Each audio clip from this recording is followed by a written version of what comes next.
Assalamu alaikum dear students, how are you all? Welcome to my YouTube channel Sinbot Explain. This is your maths teacher Abdul Basit और आज हम chapter number 2 class 9 chapter number 2 logarithms को शुरू करने जा रहे हैं। आज हम बेसिक इंट्रोडक्शन लेंगे लॉगरिथम्स के ऊपर और हम साइंटिफिक नोटेशन आज का हमारा मेन टॉपिक है जिसको हम कवर करेंगे।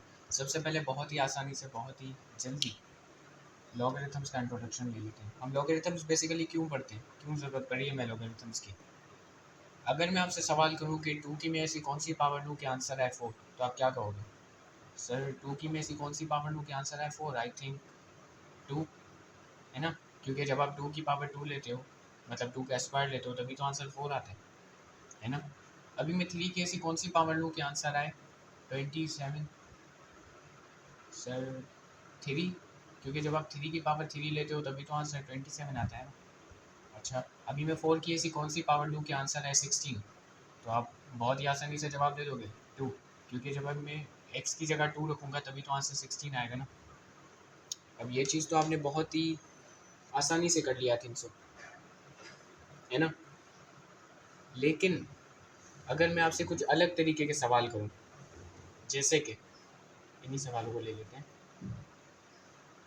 जैसे कि मैं टू की ऐसी कौन सी पावर लूँ कि आंसर आए 5, मैं थ्री की ऐसी कौन सी पावर लूँ कि आंसर आए 30, मैं फोर की ऐसी कौन सी पावर लूँ कि आंसर आए 20, तब कैसे करोगे? रफ पेपर निकालो, करके देखो ज़रा मुझे।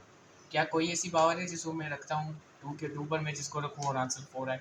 देखो, टू पर पावर 1 लेते हो तो आंसर आता है 2, टू की पावर 2 लेते हो आंसर आता है 4, टू की पावर 3 लेते हो आंसर आता है 8। तो ऐसा नहीं है कि पावर नहीं है, पावर है, लेकिन वो होगी फ्रैक्शंस में। तो कैसे सॉल्व करोगे? अब इन्हीं तरीके की प्रॉब्लम्स को सॉल्व करने के लिए आया मैदान में लॉगरिथम्स। ठीक है, तो लॉगरिथम बेसिकली बता रहा क्या है हमें, कि जब हमें बेस के बारे में पता हो और फाइनल आंसर के बारे में पता हो तो पावर क्या होगी। हमें जब बेस के बारे में पता हो, रिपीट कर रहा हूँ, और हमें फाइनल आंसर के बारे में पता हो तो पावर क्या होगी। और ये पावर के बारे में हमें क्या बताता है? लॉगरिथम। तो बेसिक इंट्रोडक्शन हो गया, चलो आगे बढ़ते हैं। अभी लेक्चर नंबर 2 जो आएगा ना, उसमें हम पूरा डिटेल में पढ़ेंगे लॉगरिथम के बारे में। आज सिर्फ छोटी सी ज़रूरत मैंने बताई कि लॉगरिथम पढ़ने की ज़रूरत क्या थी अभी। ठीक है, अच्छा। अब एक और चीज़ के लॉगरिथम को डेवलप किसने किया? लॉगरिथम को डेवलप किया था जॉन नेपियर ने। जॉन नेपियर ने। अच्छा, लेकिन एक चीज़ है, आपकी बुक में लिखा हुआ है कि लॉगरिथम को इंट्रोड्यूस किया था मूसा अल ख्वारिज़मी ने। फिर जॉन नेपियर ने लॉगरिथम के कॉन्सेप्ट को फर्दर डेवलप किया। हालांकि ये कहना वैसे ठीक नहीं है। अगर आप चैट जीपीटी गूगल पे जाकर रिसर्च कर लोगे, आपको आसानी से पता लग जाएगा कि ये चीज़ गलत है। क्योंकि मूसा अल ख्वारिज़मी ने लॉगरिथम को कभी इंट्रोड्यूस किया ही नहीं है एक्चुअल में। उन्होंने एल्गोरिदम्स पर बहुत ज़्यादा काम किया था, और एल्गोरिदम और लॉगरिथम दोनों डिफरेंट चीज़ें हैं। उनका जो मेन काम था वो लॉगरिथम्स एल्गोरिथम्स के ऊपर था, ना कि लॉगरिथम्स के ऊपर। इसी वजह से इनको ना फादर ऑफ एल्गोरिथम्स भी कहा गया था। ठीक है, ये भी चीज़ मैं आपको बता दूँ। अब आपकी बुक में ये मिसकॉन्सेप्शन इस वजह से आ सकती है क्योंकि लॉगरिथम और एल्गोरिथम पढ़ने में सेम लग रहे हैं, तो सेम होंगे। हालांकि आपको पता होना चाहिए कि ये दोनों डिफरेंट कॉन्सेप्ट्स हैं, ये दोनों सेम चीज़ें नहीं हैं। एल्गोरिथम का वैसे मतलब होता है कि किसी भी मैथमेटिकल प्रॉब्लम को सॉल्व करने के जो स्टेप्स होते हैं, जो तरीका होता है, उसको आप बोलते हो एल्गोरिथम। तो जैसे कि मैं अगर आपको सवाल दे दूँ कि 3x + 4 इज इक्वल्स टू 0, तो x की वैल्यू निकालो, तो आप पहला स्टेप करोगे कि आप 4 को इधर माइनस में ये प्लस का 4 है, इधर जाके माइनस का होगा। दूसरा स्टेप लोगे कि आप 3 इधर मल्टीप्लाई में जाके डिवाइड हो जाएगा। तीसरा स्टेप लोगे, x की वैल्यू निकल के आ गई। लेकिन अब ये पहला स्टेप, दूसरा स्टेप, तीसरा स्टेप, ये सारे के सारे क्या है? तरीका है ना, ज़ाहिर। तो इन सारे के सारे स्टेप्स को, इस सारे के तरीके को हम एल्गोरिथम कहते हैं। किसी भी मैथमेटिकल प्रॉब्लम को सॉरी मैं रिपीट कर देता हूँ, किसी भी मैथमेटिकल प्रॉब्लम को, फॉर एग्जांपल दिस, उसको सॉल्व करने का जो स्टेप बाय स्टेप तरीका होता है ना, उसको आप कहते हो एल्गोरिथम। ठीक है, तो एल्गोरिथम को बेसिकली मूसा अल ख्वारिज़मी ने, आप ये नहीं कह सकते एल्गोरिथम को बनाया ही मूसा अल ख्वारिज़मी ने। मूसा अल ख्वारिज़मी से पहले भी एल्गोरिथम एग्जिस्ट करता था। अभी इनको फादर ऑफ एल्गोरिथम्स कहा गया। और ये जो एल्गोरिथम्स है ना, थोड़ी एक्स्ट्रा इन्फॉर्मेशन दे देता हूँ कि जो एल्गोरिथम्स है वो मूसा अल ख्वारिज़मी के नाम से ही निकला है। अगर इनके नाम को आप लैटिन में ट्रांसलेट करोगे तो निकलता है एल्गोरिथमी, और एल्गोरिथमी से ही मतलब निकला है एल्गोरिथम्स। ठीक है, इन्होंने बहुत ज़्यादा एक्सटेंड किया था, एक्स्ट्रा ऑर्डिनरी काम किया था कि इनको फादर ऑफ एल्गोरिथम्स ही कहा गया। ठीक है जी। तो अभी वो एल्गोरिदम्स मतलब किसी भी मैथमेटिकल प्रॉब्लम को सॉल्व करने का जो तरीका होता है, ठीक है, वो हो सकता है जॉन नेपियर को काम में आया हो लॉगरिथम्स को बिल्ड करने के लिए, जिसकी वजह से आपके बुक में लिख दिया इंट्रोड्यूस, हालांकि इंट्रोड्यूस लिखना आप जानते हो सही नहीं है। अभी आप ज़्यादा इस पर रिसर्च कर लेना अगर आप करना चाहो, तो अभी हम अपने मेन टॉपिक की तरफ बढ़ते हैं। चलिए अपने मेन टॉपिक पर आते हैं, साइंटिफिक नोटेशन।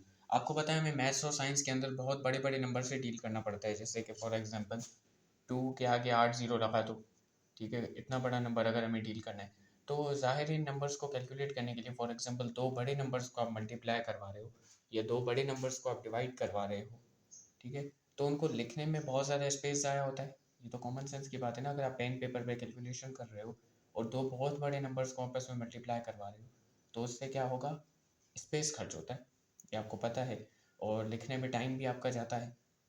तो इस वजह से साइंटिफिक नोटेशन का कॉन्सेप्ट यहाँ पर मैदान में आया कि साइंटिफिक नोटेशन बेसिकली क्या है, ऐसा तरीका जिसमें आप बहुत ही छोटे नंबर को, जैसे बहुत ही छोटा नंबर भी हो सकता है, फॉर एग्जांपल 0.0000008, अभी इतने ये है तो बहुत छोटा नंबर, लेकिन उसको लिखने में बहुत ज़्यादा टाइम ज़ाया हुआ कि मैंने जीरो लिखा फिर पॉइंट लगा लगा के इतना बड़ा कोई नंबर लिख दिया।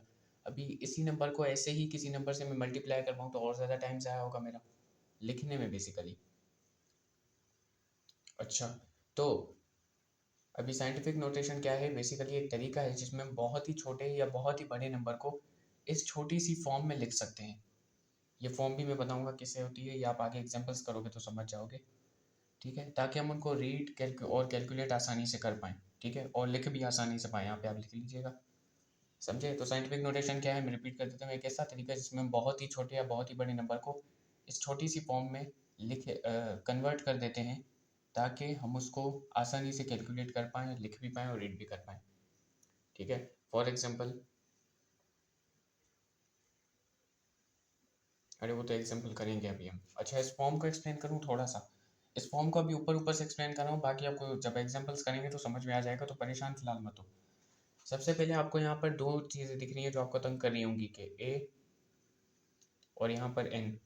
ए यहाँ पर हमारा क्या है, ए बेसिकली हमारा है एक रियल नंबर आप कह सकते हो, ठीक है, लेकिन ये जो रियल नंबर है, अब याद रखिएगा, या तो ये 1 के इक्वल होगा या 1 से ज़्यादा होगा, ठीक है, और 10 से हमेशा कम होगा। मैं रिपीट कर देता हूँ, ये जो हमारा ए है ना यहाँ पर, ये 1 से ज़्यादा होगा या 1 के इक्वल भी हो सकता है, लेकिन 10 से हमेशा कम होगा। क्लियर। अच्छा, और यहाँ पर जो हमारा एन है, ये एन हमेशा कोई ना कोई क्या होगा, इंटीजर होगा, ठीक है। अब ये क्यों होगा, कैसे होगा, वो एग्जांपल्स कर लेते हैं। अच्छा, तो मेरे ख्याल से ये चीज़ें मेरे ख्याल से थोड़ी सी अभी आपको क्लियर हुई होंगी। अभी हम अगर डायरेक्ट एग्जांपल पे चलेंगे ना, फिर आपको पता चलेगा कि हम इसको क्यों पढ़ रहे हैं।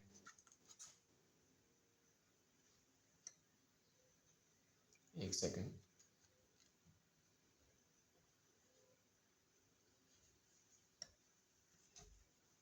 इसको बिठा देते हैं।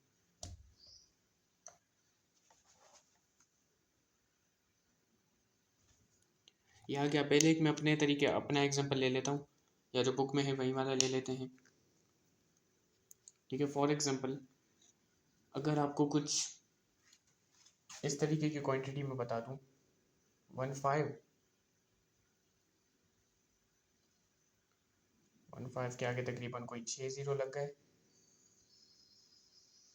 ठीक है। अब ये बहुत बड़ा नंबर है, आप ये समझ सकते हो, ये बहुत बड़ा नंबर है। अब इसको मैं लिखूंगा, इसको किसी से मल्टीप्लाई करूंगा, डिवाइड करूंगा, तो बहुत टाइम लग जाएगा लिखने में, ठीक है। तो मैं बेसिकली क्या करूंगा, इसको साइंटिफिक नोटेशन में कन्वर्ट करने की कोशिश करूंगा। अब साइंटिफिक नोटेशन में कैसे कन्वर्ट करूँ वो अभी हम पढ़ते हैं।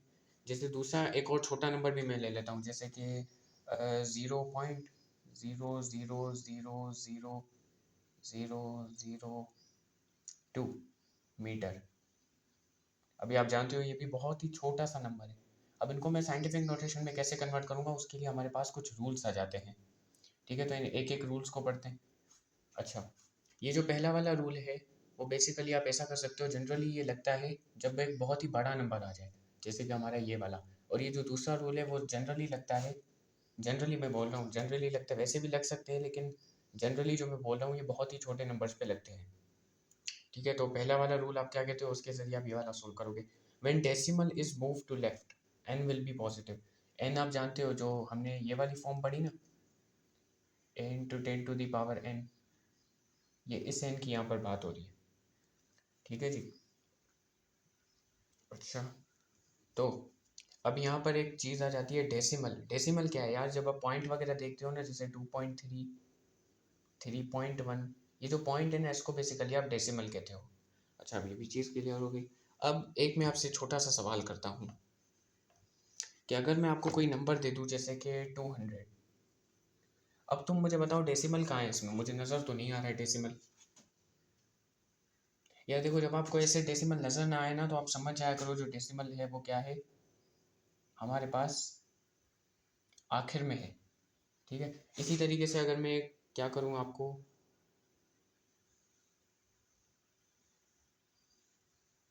डेसिमल समझ जाना हमारा एंड में। जैसे मैं अभी यहाँ पर एग्जांपल दे दूँ 350, अभी यहाँ पर भी मुझे डेसिमल तो नज़र आ नहीं रहा, तो डेसिमल कहाँ है? डेसिमल बेसिकली इसके एंड में है। ये चीज़ आप थोड़ा सा, एक छोटा सा रूल है वो आप याद रख लीजिएगा। ठीक है, इसी तरीके से अभी आप इस बड़े वाले नंबर को देखो, ये जो हमने बड़ा वाला नंबर इधर लिखा है, यहाँ पर डेसिमल कहाँ है? डेसिमल ज़ाहिर है इसके आखिरी नंबर के एंड में होगा, है ना। अभी इस डेसिमल को, इस नंबर को अगर मुझे छोटा करना है, तो कॉमन सेंस की बात है, ये डेसिमल जो है वो मुझे लेफ्ट साइड की तरफ मूव करना पड़ेगा ना। लेफ्ट साइड मतलब ये वाली साइड, इस साइड पर। इस साइड तो आप मूव नहीं कर सकते, कोई नंबर तो दिख नहीं रहा, तो इस साइड मूव करना पड़ेगा ना हमें। तो इस साइड मूव करो, कोशिश करते हैं मूव करने की। और कहाँ तक मूव करना है ये भी मैं तुम्हें बता देता हूँ। जैसे 1, 2, 3, 4, 5, 6 एंड 7, यहाँ तक हमें मूव करना है। मतलब ये जो आखिरी नॉन ज़ीरो डिजिट होगा ना, वहीं तक हमें मूव करना है। ठीक है, क्योंकि हमने रूल पढ़ा था कि जो हमारा ए है वो क्या होना चाहिए, हमेशा 1 से ज़्यादा होना चाहिए, 1 से ज़्यादा या 1 के बराबर होना चाहिए। ठीक है, तो जो भी हमारा आखिरी डिजिट होगा, जो कि 1 से ज़्यादा या 1 के बराबर होगा, ये देखो 1 के बराबर है ना, तो वहीं तक आप उसको, उसके पहले आप उसको यहाँ तक मूव करोगे। तो अच्छा, मैंने अब इस वाले डेसिमल को यहाँ तक मूव कर दिया। ठीक है, तो मैं इसको लिख सकता हूँ 1.5। ठीक है, आगे वाले ज़ीरोज़ में मिस कर सकता हूँ, नहीं लिखूँगा। तो कितनी बार हमने डेसिमल को मूव किया? Into 10 to the power n था ना। अब ये n बेसिकली क्या है, कितनी बार हमने डेसिमल को मूव किया? तो देख सकते हो 1, 2, 3, 4, 5, 6, 7, 7 बार मूव किया, तो उसको आप लिख सकते हो 1.5 into 10 to the power 7 kg। Simple. अभी देखो, मैं एक जगह मैं इसको लिखूँ, एक जगह इसको लिखूँ, ये मैं ज़्यादा जल्दी से लिख सकता हूँ। ठीक है, अच्छा, अभी हम एक काम करते हैं, दूसरा वाला एग्जाम्पल करते हैं। देखो ये भी बहुत आसान है। पहला वाला रूल हमारा, रूल हमारा कवर हो गया। ठीक है, दूसरा वाला रूल देखो, जो बहुत ही छोटे नंबर पे लगेगा, कि when decimal is move to right n will be negative. अच्छा, एन विल बी पॉजिटिव। आप देख सकते हो जो हमने नंबर यहाँ पर इंटीजर लिया एन वाला, वो पॉजिटिव है, +7 लिया है हमने। ठीक है, यहाँ पर बेसिकली जो जितनी बार आप मूव करोगे माइनस में लोगे। कैसे? देखो, अभी ये जो डेसिमल है वो यहाँ पर है, मैं तो ये दिख गया। ठीक है, तो अगर मैं इसको मूव करूँ, तो मैं यहाँ तो नहीं, इस तरफ मूव करूँगा ना, कॉमन सेंस है। तो राइट की तरफ में मूव करूँगा, तो 1, 2, 3, 4, 5, 6 एंड 7, इसको मैं यहाँ तक मूव करूँगा। ठीक है, क्योंकि अगर मैं यहाँ तक मूव करता तो ये 0.2 आता। अब तुम जानते हो ये जो हमने ए की कंडीशन ली थी, वो ए 1 से बड़ा होना चाहिए या 1 के बराबर होना चाहिए। ठीक है, और ये 0.2 तो 1 से भी छोटा है, तो आप 0 तक तो डेसिमल नहीं लोगे, इसके आगे लोगे, क्योंकि इससे क्या होगा, ये 2 पॉइंट समथिंग हम लिख सकते हैं। ठीक है, लेकिन यहाँ पर तो कोई नंबर है नहीं, तो 2 आप सिंपली लिखो और मल्टीप्लाई कर दो 10 टू दी पावर। कितनी बार हमने डेसिमल को मूव किया? 1, 2, 3, 4, 5, 6, 7, 7 है, तो यहाँ पर हम -7 लिखेंगे। क्यों? क्योंकि हमने राइट साइड की तरफ डेसिमल को मूव किया है, तो ये हो जाएगा 2 into 10 to the power -7 metre. और ये -7 इसी को दिखाएगा कि जो ज़ीरो है वो पहले आ रहे हैं, और ये +7 दिखाएगा कि ज़ीरो बाद में आ रहे हैं। सिंपल। ज़ीरो कह दो या नंबर्स कह दो, हाँ ज़ीरोज़ ही ज़्यादातर, क्योंकि जो ज़ीरोज़ होते हैं वो हम लिखते नहीं हैं ज़्यादातर, तो समझें। तो ये 2 रूल्स मेरे ख्याल से आपके कवर हो गए होंगे। अभी हम जो बुक में एग्जांपल्स हैं उनको देखते हैं ज़रा।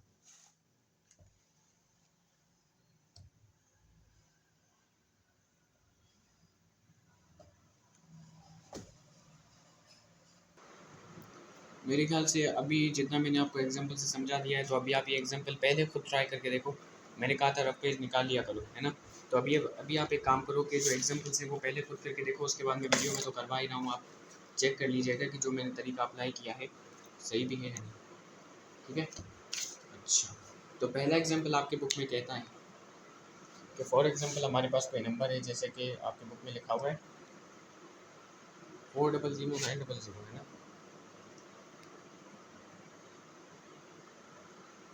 ठीक है, एक आपके पास ये नंबर लिखा हुआ है, दूसरा आपकी बुक में एग्जाम्पल है 0.0030 और 00075, ये एग्जाम्पल्स हैं। ठीक है, अभी इनको साइंटिफिक नोटेशन में कैसे कन्वर्ट करोगे बताओ। साइंटिफिक नोटेशन में कैसे, देखो सिंपल सी बात है, यहाँ पर डेसिमल कहाँ है, इसके एंड में, तो इसको आप यहाँ तक इस डेसिमल को लेकर आओगे, है ना। अच्छा, तो देखो इसको मैं यहाँ तक मूव करूँगा इस डेसिमल को, 1 2 3 4 5। ठीक है, तो मैं लिख सकता हूँ 4 इंटू, नहीं, इसको मैं लिख सकता हूँ 4 पॉइंट, है ना, 009 इंटू 10 टू दी पावर, कितनी बार हमने डेसिमल को मूव किया, 1 2 3 4 5, तो इसकी पावर आ जाएगी 5, है ना। अभी आप कहोगे सर मैंने ये 009 क्यों लिखा, अब उसके लिए आपको एक टॉपिक है फिजिक्स के अंदर जो कि आपको पढ़ना पड़ेगा, सिग्निफिकेंट फिगर्स। क्योंकि सिग्निफिकेंट फिगर्स में जो एक ही जगह ना जितने भी सिग्निफिकेंट फिगर्स आते हैं वो सारे हमें लिखने होते हैं, बेसिकली रूल है। ठीक है, तो सिग्निफिकेंट फिगर्स आपने, अगर आपने क्लास 9 फिजिक्स का टॉपिक पढ़ रखा है तो बहुत अच्छी बात, नहीं तो पढ़ लो यार, पढ़ा है तो ज़्यादा होगा, क्योंकि अभी हम 9th की मैथ्स पढ़ रहे हैं तो 9th की फिजिक्स भी आपकी चल रही होगी, तो यूट्यूब पर तो बहुत अच्छे से कवर है, तो बेहतर है कर लो। ठीक है, तो ये हमारा आंसर आ गया है। यहाँ पर हम चेक कर लेते हैं क्या मैंने सही किया, बिल्कुल सही किया। अच्छा, अभी हम ये दूसरा वाला एग्जांपल करते हैं। अभी यहाँ पर इस डेसिमल को मूव करो, कहाँ तक, यहाँ तक मूव करना है, यहाँ तक नहीं, यहाँ तक मूव करना है। अच्छा देखो 1 2 3 4 5 6, ठीक है, 6 तक मूव किया, तो 7.5 इंटू 10 टू दी पावर -6। ठीक है, माइनस क्यों, क्योंकि मैं ये माइनस यही शो करेगा कि जो जीरो है वो पहले आया है, बाद में नहीं है। अभी आपका एक सवाल होगा सर मैंने डेसिमल को यहीं तक क्यों मूव किया, तो यार बेसिकली एक ही हमने कंडीशन, यहाँ पर देखो हमने इस डेसिमल को यहाँ तक क्यों मूव किया, क्योंकि एक ही हमने कंडीशन देखी थी कि वो या तो 1 से ज़्यादा होगा या तो 1 के बराबर होगा। ठीक है, तो 1 से ज़्यादा 4 है ना। ठीक है, अब ये भी चीज़ है। और दूसरी यहाँ पर हमने डेसिमल को यहाँ तक क्यों मूव किया, यहाँ तक क्यों नहीं मूव किया, क्योंकि अगर हम यहाँ तक मूव करते तो ये कुछ इस तरीके का बनता 75 इंटू 10 टू दी पावर -7। ठीक है, क्योंकि एक और बार आ गया तो ये -7, लेकिन ये चीज़ आपको लिखना गलत होगी, क्यों, क्योंकि हमारा ए यहाँ पर 10 जो है, क्योंकि एक कंडीशन थी कि ए जो होगा हमारा हमेशा 10 से कम होगा, लेकिन 75 तो 10 से ज़्यादा हो गया। ठीक है, तो इस वजह से हम इसको इस तरीके से नहीं लिख सकते। समझ में आ रहा है। अब यहाँ पर तुम बताओ, ये जो हमारा 7.5 है वो हमारा यहाँ पर क्या है, ए है, ए है ना। और ये ए आप देख सकते हो ये 10 से क्या है, कम है, और यही कंडीशन थी कि 10 से कम होना चाहिए। और यहाँ पर देखो इस वाली साइंटिफिक नोटेशन में ए क्या है, इस वाले साइंटिफिक नोटेशन में जो ए है वो हमारा 4.009, ही पूरा का पूरा ए ही है, जो कि हमारा 1 से ज़्यादा है ना। अच्छा, तो चेक कर लूँ क्या मैंने सही किया, बिल्कुल सही किया। अच्छा, अभी हम दूसरे एग्जाम्पल्स पर आ जाते हैं, उसके बाद मेरे ख्याल से लेक्चर एंड हो जाएगा।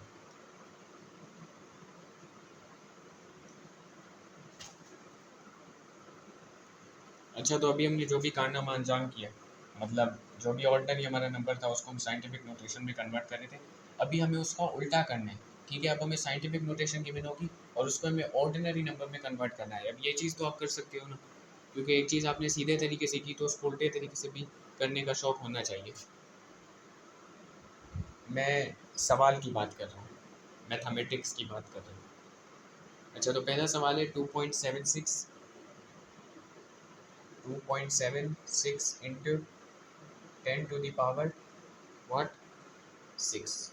और दूसरा सवाल हमारा क्या है, 5.24 इंटू 10 टू दी पावर -4। तो चलो उसको कन्वर्ट करते हैं। अच्छा, सबसे पहले इस नंबर को आप ज़रा देखो, इस नंबर को ज़रा आप देखो कि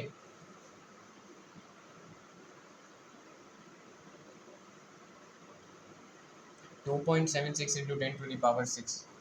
अभी इसको ऑर्डिनरी नंबर में बेसिकली कैसे कन्वर्ट करोगे, एक तरीका मैं आपको बताता हूँ। देखो, सबसे पहले 2, 7 और 6 तो आप लिख लो, ठीक है। और पॉइंट हमारा कहाँ है, यहाँ पर है। अब इस पॉइंट को ज़ाहिर है ये कैसे आया था 6 से, इसको ये जो पॉइंट है हमारा ये कहीं यहीं पर लाई कर रहा होगा, इसको हमने लेफ़्ट की तरफ मूव किया होगा। अभी हम क्या करते हैं, इसको राइट की तरफ मूव करने लगते हैं, ठीक है। अब यहाँ पर कोई नंबर दिख तो नहीं रहा, लेकिन मैं बताऊँगा क्या करना है। ये जो पॉइंट हमारा है ना, इसको 6 बार अभी राइट साइड में मूव करो। कैसे करोगे, 1 2 3 4 5 एंड 6, ठीक है। तो ये हमारा पॉइंट कुछ यहाँ पर आ गया। अब तुम करोगे सर यहाँ पे नंबर क्या है, तो नंबर की जगह सिंपली आप क्या लगा दो, 0। बेस्ट है ना। अभी अगर तुम्हें चेक करना हो कि क्या तुम्हारा आंसर सही है, तो तुम क्या करोगे, इसको दोबारा इस फॉर्म में कन्वर्ट करके देखोगे कि क्या हो रहा है। देखो, अगर पॉइंट यहाँ पर है और मैं इसको 1 2 3 4 5 और 6 बार मूव करता हूँ, तो ये इसी फॉर्म के बराबर आएगा।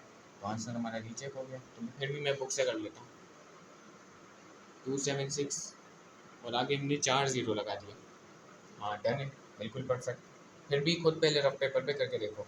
अब इसी को करते हैं, ठीक है। ये जो हमारा +6 है ना, ये मैंने तुम्हें पहले भी बताया था, ये जो हमारा +6 है पावर में, ये बताता है कि नंबर के आगे ज़ीरोस लगाने हैं हमें, ठीक है। और अगर पावर यहाँ पर माइनस की हो तो तुम्हें पता लग जाना चाहिए कि जो ज़ीरोस आएंगे वो पहले आएंगे, ठीक है। सबसे पहली चीज़, इस नंबर को अभी आप थोड़ा आगे करके लिख दो, 5.24। ये कितने ज़ीरो लगाने में, उसके लिए आपको मैं ये जो है तरीका बता रहा हूँ कि देखो, यहाँ पर ये पॉइंट है ना, ये -4 है। तो अभी आपको क्या करना है, लेफ़्ट साइड में 4 बार जाना है।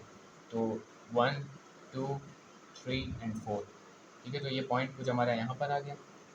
तो 1 2 3 कह सकते हो, ठीक है। अभी यहाँ पर जो हमारा पॉइंट आया है, तो क्या मैं इसको लिख सकता हूँ, 30524।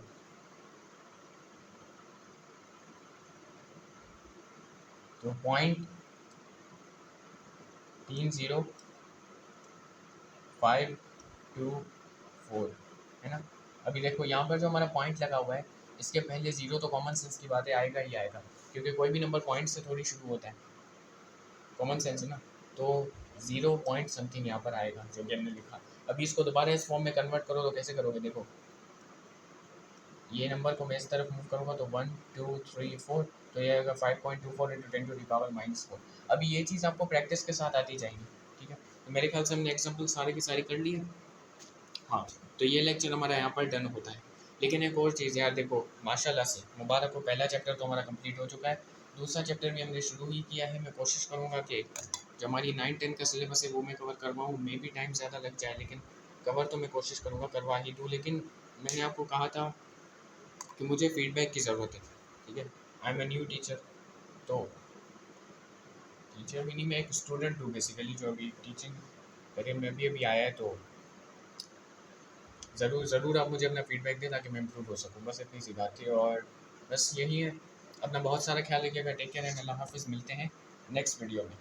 और फीडबैक अपना ज़रूर दो, मैं आपको ये नहीं कहता लाइक करो, सब्सक्राइब करो, ये वो। अगर आपको मेरा चैनल वाकई यूज़फुल लगता है, आपके बहन भाइयों को के लिए, दोस्तों के लिए या खुद के लिए, तो सब्सक्राइब ज़रूर कर दो, उससे आपको ही फ़ायदा होगा, ठीक है। तो डन, ख़त्म।